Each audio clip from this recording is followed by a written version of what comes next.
Hi friends, welcome back to the channel. Today we are gonna go over some of the lessons that I learned through reading these books. Welcome to the Productivity and Book Club series. If you don't know me, my name is Sirat and I am a lawyer, an IT technician based both in the UK and in Germany. And reading is a very important part of my life. These are the lessons I'm looking forward into taking to the next year. So grab a cup of tea or coffee and let's get into it. The first book is Die with Zero, getting all you can from the money and your life. Basically, his whole argument is in the book is that if you die with anything more than $0 in your bank account, you have done something wrong. Broadly, it's like, the advice that we generally get from these gurus and others on the internet and everywhere. Hey, save your money for a rainy day. You work hard and then you will be able to enjoy the fruits of your life or labor in the future.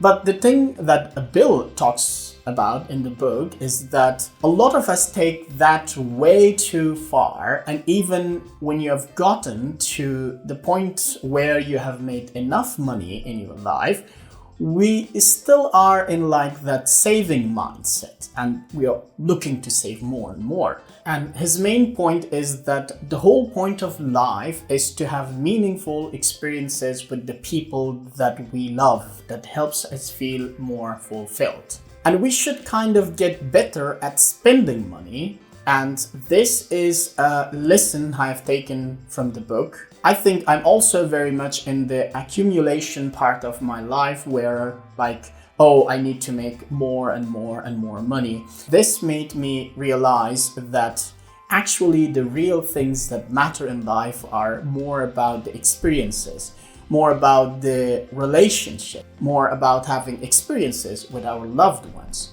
And I should be more okay with spending money on those things rather than feeling, I need to save all that little penny that I gain.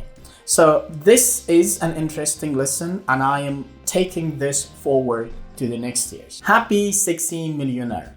This lesson comes from the quitting framework, and I first came across this in Stephen Bartlett's book, Happy 60 Millionaire. Really good book, and I highly recommend this. It basically talks about how quitting is not for losers. Quitting is in fact for winners, and knowing when to quit something is actually a very useful life skill. So here's the framework. Question number 1 is, are you thinking of quitting? If the answer is yes, the next question is, why are you thinking about quitting? And now we have got 2 options at this point. Either it's really hard or it sucks.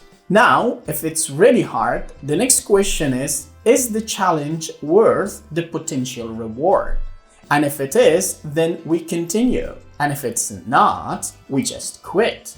What if we want to quit because the thing it sucks? The next question is, do you believe you can make it not suck? Yes or no? If no, then you just quit. But if you think you can make it not suck, the next question is the effort required to make it not suck worth the potential reward? And again, if so, you continue, and if not, then you quit. Now, this is sort of the way I was thinking when I initially decided I was going to take the Chevening Scholarship Award and study in the UK or keep my high-paying job as the Deputy Director of ACDR, or the only arbitration center in my country, and be the second most powerful person with regards to arbitration cases in my country. So I choose to pursue my master's in the UK and left my high-paying, authoritative with protocols and a job with money benefits. And today I'm very happy about taking such a decision to quit my job and follow my master's degree in the UK because I analyzed it and now I'm very happy. So I had to go through this kind of diagram to find what I am looking for. And now the next lesson is embrace the suck. This lesson is what I learned through writing my research papers, which is to embrace the suck. And the idea here is that anytime when I struggle with procrastination, I realized that the answer is to just lower the bar. The only reason I struggle with procrastination, and especially when it comes to writing my research papers or making a video, is in terms of like the perfectionism associated with it. I really want this thing to be good, and I know it's not going to be good. Therefore, I might just check Twitter or browse Instagram for another 3-4 hours. But I find that on days when I lower the bar, when I genuinely tell myself or write in my to-do list that I just need to write down 500 crappy words for the crappy first draft of, the body of my research paper or article or story or whatever, having the word crappy in there a couple of times helps me recognize that actually the stakes aren't very high for this. I just need to do the work and lower the bar for quality. And I have kind of self-imposed this on myself. The fact is, when you are writing anything to be published for the public, everyone says that the first draft is supposed to be crap anyway. And then the good stuff comes in once you are editing. And I think as well with a bunch of my mentees and students in my mentorship program for the Achieving and Dad scholarships, the courses that I have, I see the reason that the mentees struggle to start applying to these scholarships is because they sit down to write the perfect personal statement or essays, and they get paralyzed by perfectionism because they think the essays have to be perfect. And so I think the more we can lower the bar, the more we can embrace the suck, the more we can just accept that our stuff is going to be really, really, really bad in the first place. The more likely we are to actually do it when we lower the bar. And by doing more, we are getting better at it over time. So there's a nice distillation of this, which is get going and then get good. And the problem is that a lot of us try to get good from the outset and not realize that actually this is not the way to actually get anything done. So in short, start small and scrappy and bad, then review it, edit it, do it better next time. And be focused to learn along the way. I'm sure the next time you do it, it will be much, much more better. Now, let's jump to the next lesson, embrace a lifelong learning. Before we jump into the details, if you want to get summaries of these lessons or books, you can subscribe to my weekly newsletter. The link is in the descriptions below. This lesson is to embrace a lifelong learning approach. I'm always fond of reading a bunch of books. I always have 2 Kindles, hard copies of the book and Audible at any given moment of time with myself.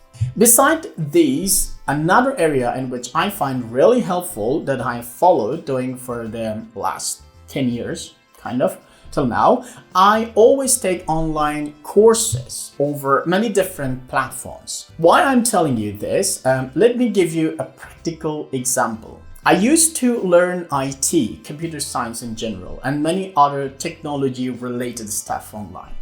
When I ended up here in Germany after finishing my master's degree through DAD and Achieving scholarships, now in a country where I don't speak very much the language and my law degrees are not very much related to the things happening here in Germany, my IT knowledge through online courses helped me to land in a pretty good job that I'm very much proud of it. There are many free online learning platforms and none of them had sponsored this video at all. So go online and search for free learning websites and start learning anything that you are passionate about, anything that you think you can do and you want to work in that field beside your like full-time job, or in case if you're applying for scholarships and living in other countries where your major, your field you think is not going to maybe help you at the beginning of your career and life. I can make a video and share all the online courses that helped me learn, but only if you request in the comments below. So let me know if you want to know how and where online did I learn IT, so that today I have a job that I'm proud of here in Germany. So that was a roundup of few of the life lessons that I have learned. If you came this far and watched up to here, thank you very much for your time, and hit the like for the algorithms to do the magic for my channel. Follow me on Twitter and Facebook for bit-sized content, and you can click on the links or videos on the screen to watch other amazing videos on the channel. Do hit the like and subscribe buttons if you aren't already, and I will see you in the next video. Thank you very much for your time. Bye bye. Take care.